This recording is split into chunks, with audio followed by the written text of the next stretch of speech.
Bonjour à tous et bienvenue pour une nouvelle vidéo Marprod. Alors aujourd'hui on part sur une petite vidéo de 20 minutes, une sorte de tuto accéléré dans lequel vous allez voir un full skull, c'est-à-dire une sculpture complète que j'ai essayé de filmer. Alors il n'y a pas totalement tout comme d'habitude parce qu'il y a toujours un moment où mes caméras s'arrêtent, mais en tout cas j'ai essayé de vous montrer le maximum de choses. Alors là je pars déjà sur une structure. Et pour ceux qui l'avaient déjà vu, c'est la deuxième figurine d'une petite série que je suis en train de faire autour de Turnip 28, qui est donc un univers particulier, un petit peu glauque, un petit peu alors, très médiéval fantastique, grimdark on va dire, pour ceux qui connaissent un peu ce style. Vous avez pu voir la première figurine que je montre au tout début de la vidéo sur Instagram, un petit peu en whip, et là je fais donc la deuxième. On est sur un univers très Moyen-Âge classique, mais matiné de Renaissance, avec pas mal de mousquets, ce genre de choses. Et on va retrouver un visuel avec des chevaliers qui seront très dépenaillés, voire même rouillés, avec beaucoup de champignons et de racines qui poussent sur eux. Enfin, il y a tout un univers dont on peut retrouver certaines illustrations à la fois sur Instagram et un petit peu sur Internet. C'est un univers qui est encore un petit peu sous-développé, dans le sens où il n'y a pas énormément de personnes qui commencent à faire ce genre de figurines, mais si vous connaissez John Blanc ou ce genre d'illustrateur un petit peu dark trash, on va dire, on est clairement là-dedans. Donc là, ce que je fais, c'est je pars sur une sculpture, on va dire, un peu rapide dans le domaine de la sculpture, à savoir que j'utilise une pâte qui ne sèche pas et qui va permettre de travailler dessus en fait indéfiniment tant que je ne la cuis pas. Il existe différentes pâtes là-dessus. Là, j'utilise de la bismuthi, c'est la pâte que j'ai en ce moment. Pour ceux qui veulent un petit peu un rapport de préférence, moi je préfère la green stuff. Et ensuite, des fois, je sculpte au Magic Sculpt, qui est donc une pâte qui sèche également à l'air. Et puis là, quand j'ai besoin de travailler rapidement sur une structure et que je vais cuire assez vite, je travaille en bismuthi, ce qui pourrait aussi se faire avec de la Fimo ou alors du super sculpté, ce genre de choses. Un petit pouce bleu, donc n'oubliez pas, si cette vidéo vous plaît et si mes explications vous servent à quelque chose, à vous abonner et à me mettre un petit pouce bleu sur les vidéos, c'est toujours sympa. Donc là, ce que j'utilise, c'est des outils assez simples, qui vont de la petite palette un peu plate ou un tout petit peu fine, à la pointe sèche toute simple, au cutter et bien sûr au pinceau de lissage. La bismuthi, c'est une pâte qui est assez molle, qui, comme son nom l'indique, est un petit peu cireuse. Et puis donc je commence sur une structure en acier, la pâte colle d'elle-même. Je pose au début les masses générales dont j'ai besoin, donc on part sur une petite figurine avec un petit bedon, un petit peu pas très athlétique, et puis par-dessus, une fois que les masses sont posées, qu'on a donc la base du torse et des jambes, je commence à sculpter quelques détails pour faire finalement les vêtements. Là je commence plutôt par le bas, même si c'est pas forcément tout le temps vrai au niveau de mes sculptures. J'ai pas trop d'habitude là-dessus, je sculpte au feeling. Quand je commence une partie, je peux passer sur une autre si je fais une pause, et vice versa. Là j'essaie de commencer quand même sur les parties inférieures, on va dire sur les vêtements que je trouve sur les jambes. Donc on va faire une culotte bouffante avec une petite ceinture qui va entourer les choses, peut-être une petite poche, ce genre de choses. Et puis après, petit à petit, je vais remonter sur la figurine pour pouvoir augmenter et petit à petit poser mes détails dessus. Donc pas besoin de se mouiller les doigts sur cette pâte là. Elle est assez souple de base, elle se chauffe dans la main. Comme je vous ai dit, elle est un petit peu cireuse parce qu'elle a une base un petit peu de cire en fait, tout simplement. Elle a cette texture un petit peu particulière, un peu chaude, et quand vous la malaxez, elle devient de plus en plus souple.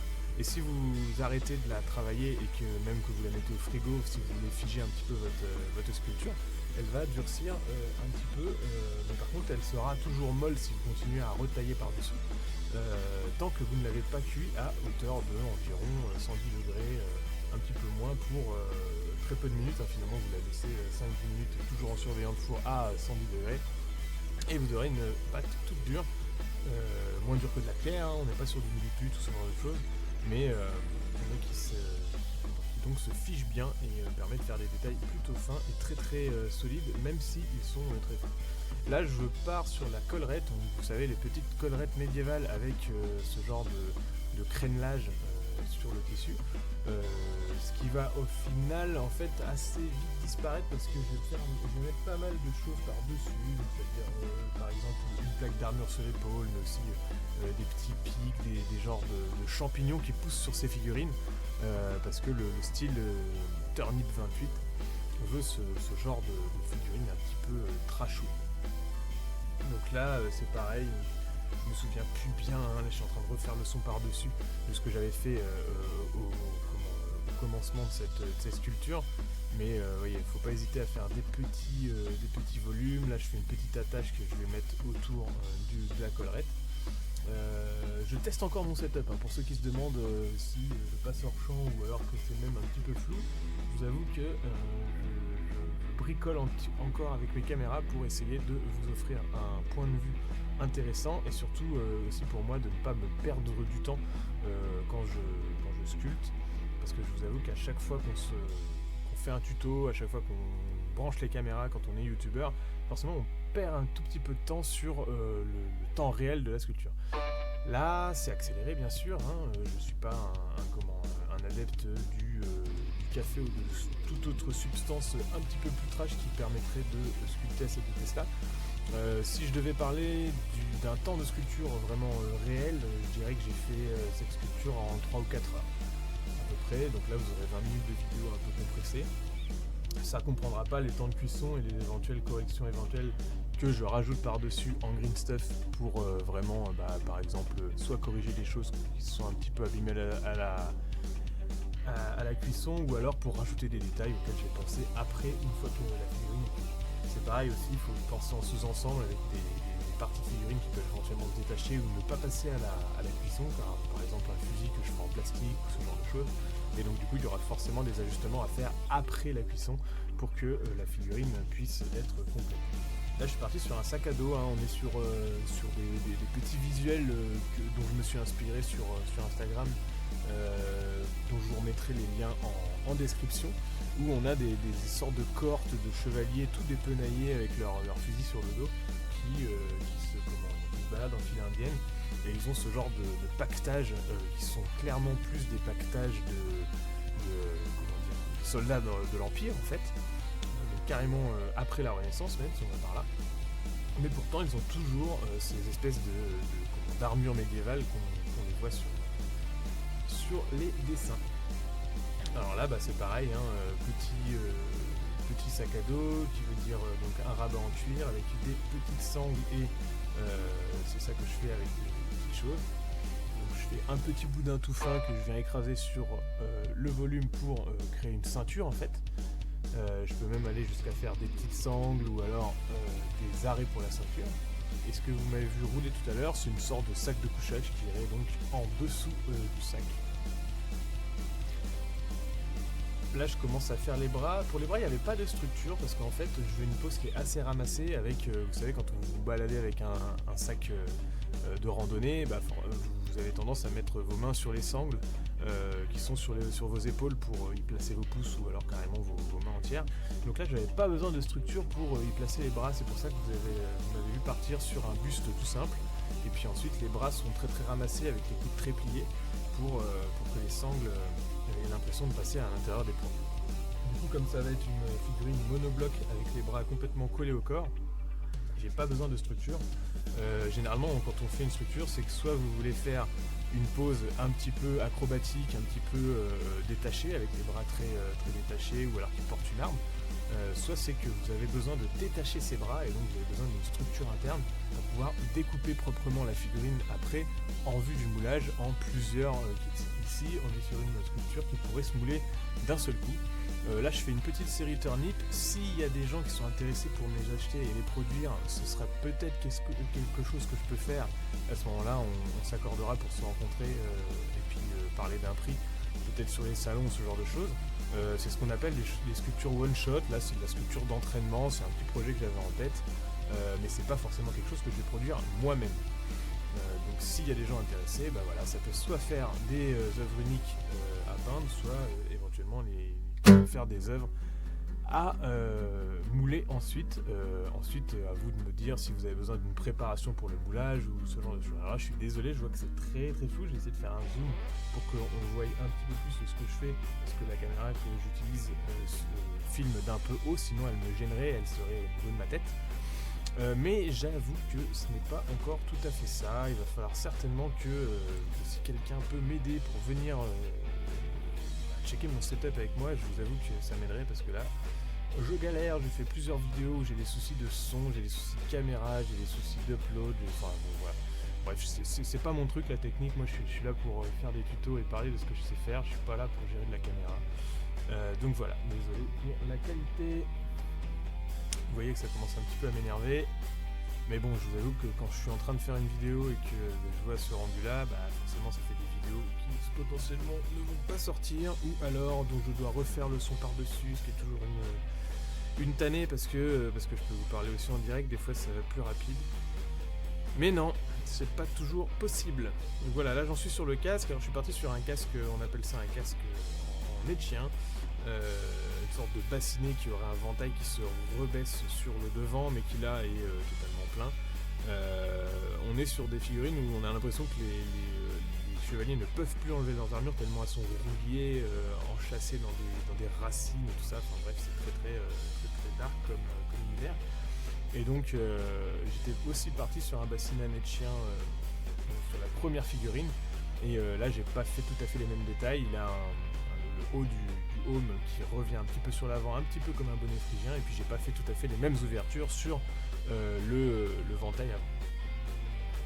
Donc là c'est pareil, je commence à rentrer dans les détails, donc c'est-à-dire que je vais lui faire des plaies, je vais lui faire des sortes de racines qui sortent du bide, je vais éventuellement faire des petits liens avec des navets ou des légumes qui pendent à son pactage, parce qu'on est un peu dans cet univers-là.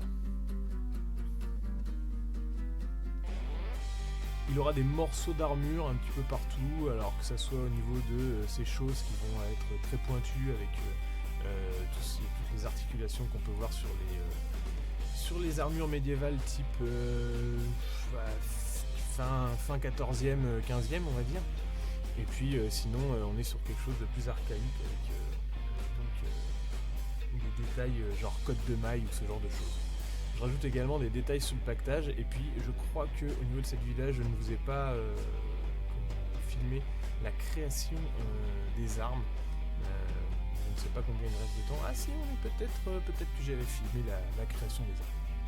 Donc là c'est ce que je vous disais, je rajoute des sortes de pics comme s'il y avait de la mousse ou des racines qui sortaient carrément du corps. Hein. C'est carrément pas dans le pactage qu'il a ça, c'est quelqu'un qui est resté un petit peu trop longtemps dans des contrées mutagènes, on va dire. Je vous invite à aller découvrir les travaux des illustrateurs. Il y en a plusieurs qui travaillent autour de ce projet de Turnip 28. Je pense notamment à Hieronymus Max, je crois que c'est ça son pseudo sur Instagram, qui fait des très très belles illustrations ancrées noires et blanches autour de cet univers un petit peu spongieux, on va dire.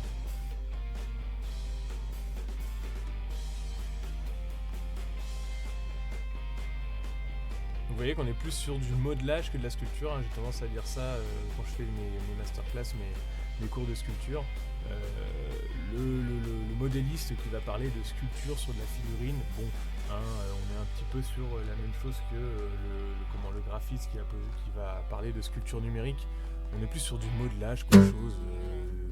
On fait des petits... on serait sur de la sculpture, on partirait d'un bloc de glaise et on taillerait dedans, ou même d'un bloc de pierre. Là, on est plus sur du modelage. À part peut-être pour les armes, où là vous avez vu que j'ai fait donc j'ai fait une structure que j'ai cuit avant, et puis là, à partir du moment où je taille dedans, et je taille dans la masse pour enlever de la chose, là on est dans la sculpture. Donc sur le premier, j'avais fait une sorte de grand mousquet très très grand, un peu style fusil de sniper pour aller avec la pose de la figurine, et avec quand même une baïonnette au bout. Là je suis parti sur un tromblon, parce que les tromblons ça a l'air d'être une arme qui est quand même hyper marrante. Vous mettez ce que vous voulez dedans et puis ça fait un gros boom, et puis en face il n'y a plus rien. Donc je pars sur une barre de laiton à la base, sur laquelle je sculpte soit en résine verte soit en millipute ou avec un mélange des deux, une sorte de crosse un peu basique sur laquelle je vais ensuite venir retailler pour faire des détails qui me plaisent. Ça pourrait également se faire complètement en carte plastique. Donc là je suis en train de faire des petits ajustements, c'est-à-dire j'ai dans une carte en plastique très très fine, j'ai taillé un tout petit morceau comme si je faisais une sangle qui va me servir à entourer le fusil pour faire ce genre de détails. Alors je pars pas sur du réalisme là-dessus au niveau des armes, je pars sur ce que j'ai dans la tête. Il faudrait que, si vous voulez quelque chose de très très réaliste, n'hésitez pas à regarder des traités médiévaux sur les types d'armes, ce genre de choses, pour faire une reproduction la plus fidèle possible. Là, comme ça va être collé au pactage et emmêlé dans tout ce qu'il va avoir sur le dos, c'est pas très grave si on est pas sur une arme qui est une copie d'une arme existante. Mais en tout cas, il ne faut pas hésiter à faire des détails dessus pour que ça paraisse plausible. Donc les accessoires, c'est aussi un temps assez long dans la sculpture, on n'imagine pas, mais forcément c'est aussi une sculpture à part entière. Là, quand on est sur des volumes qui sont déjà durs, comme une tige de laiton avec de la carte plastique à retailler et tout, on est plus sur du scratch build, c'est-à-dire des constructions à partir de rien. C'est pour ça que le modélisme va souvent récupérer plein de choses quand il va les voir et qu'il va penser que ça peut l'intéresser. N'hésitez pas à récupérer les bâtons de sucette, les trucs comme ça, puisqu'en plus c'est en train de ne plus vraiment exister parce qu'on passe sur des bâtons de sucette en carton qui sont pas utilisables en modélisme. Du coup voilà, le modélisme ne jette rien, il récupère. Là je passe sur de la majuscule parce que je suis en train de faire un détail dont je vais avoir besoin qu'il soit dur et du coup je pars sur une nouvelle petite modélisation. Alors là ce que je faisais en fait c'est comme je sais que ce fusil là ne va pas passer au four, que je vais l'installer après sur la figurine après la cuisson, je pars sur un volume en Magic Cut qui va donc sécher à l'air et j'ai besoin qu'il soit dur parce que je fais l'embout du fusil comme ça. Alors là j'ai mis un tout petit point de colle sur la base en laiton pour que la pâte se fixe bien et puis je fais une sorte de tromblon. Je vous ai dit que je faisais un tromblon, donc j'ai fait une sorte d'ascenseur et puis ensuite je le laisse sécher dans son coin. J'ai fait une sorte de gamelle, ça je crois que je l'ai pas filmé parce que vous ne l'avez pas vu ou alors j'ai oublié d'en parler. Mais c'est pareil, c'est un petit volume de biscuiti que j'ai installé au bout d'un embourron comme par exemple le bout de mon pinceau et ensuite je décolle une fois qu'il est sec ou cuit d'ailleurs et puis je fais un manche de poêle. J'avais envie qu'il ait des accessoires de cuisine qui pendent à son pactage comme s'il était vraiment en campagne en train de marcher vers un théâtre d'opération, ce genre de choses, comme un vieux soldat. Là je fais une petite bande en green stuff donc qui va me servir à faire les sangles dont je vous ai parlé tout à l'heure, qui sont donc les sangles principales du sac. À ce stade-là, les poings, les mains ne sont pas faites. Je fais passer la sangle directement sur le moignon des bras et je vais sculpter les mains par-dessus en fait. Du coup, ça va vraiment englober la sangle comme s'il l'avait prise à pleine main. Puis j'essaie d'être réaliste, donc je fais une sangle qui va vraiment passer en dessous des coudes pour aller se fixer au pactage. Même si après ça peut s'englober dans le vêtement, c'est pas très grave si vous voyez pas la fin de la sangle. On est sur de la suggestion en sculpture, il y a souvent des détails qui disparaissent un petit peu, même sur les figurines de grosses marques comme Games Workshop, de temps en temps, si vous prenez un Space Marine normal au niveau des positions des jambes, parfois si vous étudiez bien la chose, la position n'est pas réaliste, ou en tout cas il y a des bouts d'armure qui sont tronqués, d'autres qui sont fondus dans la masse, parce qu'en fait la position de la jambe ne permettrait pas à l'armure de faire vraiment ce mouvement dans la réalité, et pour des soucis esthétiques, ils font de petites concessions comme ça de temps en temps, en enlevant des parties ou en tronquant certains détails en tout cas. Pour les mains, là vous m'avez vu faire les doigts, mais juste avant j'avais fait une petite masse pour la paume en fait. Donc vous faites une sorte de paume, parce que la sangle va reposer quand même dans la paume, et puis ensuite vous faites 4 petits boudins pour faire les doigts principaux, et avec un 5e petit boudin qui va former le pouce, et qui va se fermer autour d'un point en fait. L'idée c'est de... Alors les mains c'est toujours assez complexe, hein. Il faut en sculpter pour avoir l'habitude d'en faire et puis réussir à faire des mains suffisamment réalistes. Le plus dur étant souvent l'échelle, hein. Vous avez tendance à faire des mains un peu grosses quand vous commencez. Faut pas hésiter à faire ça. Quelques petits angles de plus. Le fusil est en train de sécher pendant ce temps-là, et à ce stade-là, normalement, il me semble que la figurine est déjà passée en cuisson. C'est pour ça que vous avez vu certaines coupures dans la vidéo.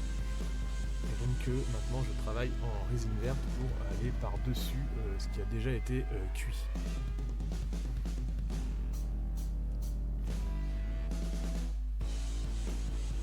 Donc là, toujours, une fois que le mousquet, une fois que le tromblon est sec, je rajoute du détail, des petits entourages autour du fusil. Et là, j'essaie de vous montrer un truc complètement fou.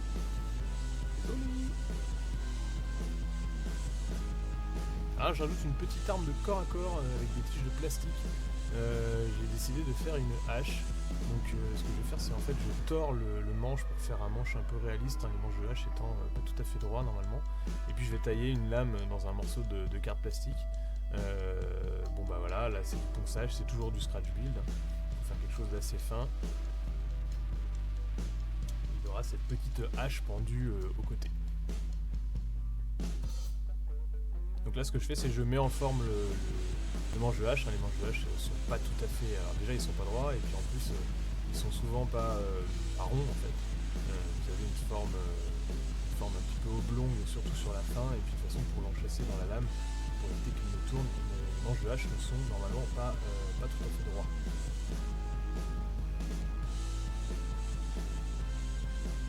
Toute petite lame.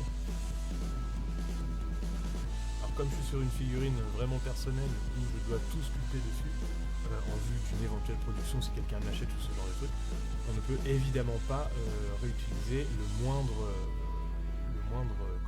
détail existant.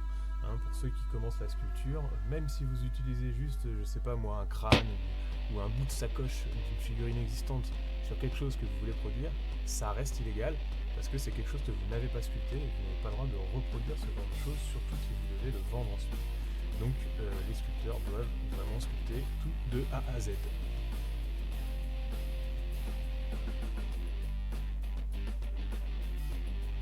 Donc là, le petit lien qui va normalement suggérer que la hache est suspendue aux côtés de ce légionnaire et qui vient se caler sur le côté sous la poêle. Et là, je fixe enfin le fusil. Le fusil, je sais plus si j'ai fait des sangles pour l'attacher, mais en tout cas, voilà.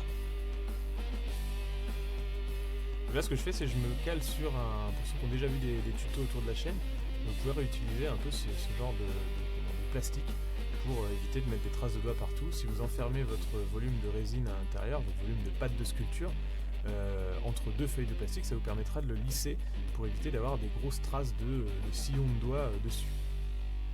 Il y a des petits tips à prendre qui sont tout simples avec du matos à la portée de tout le monde.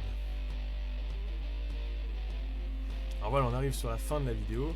Je vous laisse une vidéo rotative en fin de tuto pour que vous puissiez voir la figurine finie.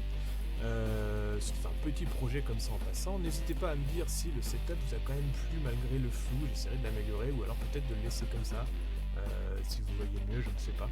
Mais en tout cas, il faut que j'améliore ça. Merci à tous de vous abonner et puis merci à tous de me suivre dans les commentaires. On se parle bientôt sur Facebook. A bientôt à tous et bon modélisme.